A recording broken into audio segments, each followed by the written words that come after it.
মামলা জট কমাতে আগামী 6 মাসের মধ্যে 1 লাখ মামলা নিষ্পত্তির ব্যবস্থা করবে জাতীয় আইনগত সহায়তা সংস্থা।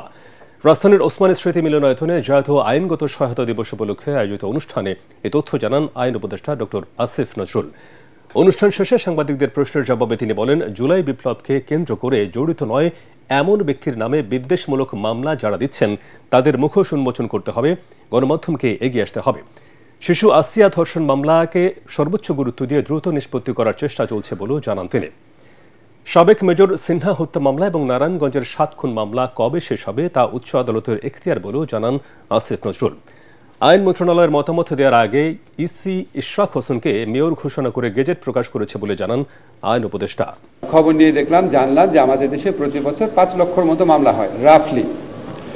লিগ্যাল এইডের মাধ্যমে, সরকারি লিগ্যাল এইডের মাধ্যমে নিষ্পত্তি হয় হচ্ছে প্রি কেস এবং পোস্ট কেস যদি আমরা টোটালি ধরি তাহলে 35,000।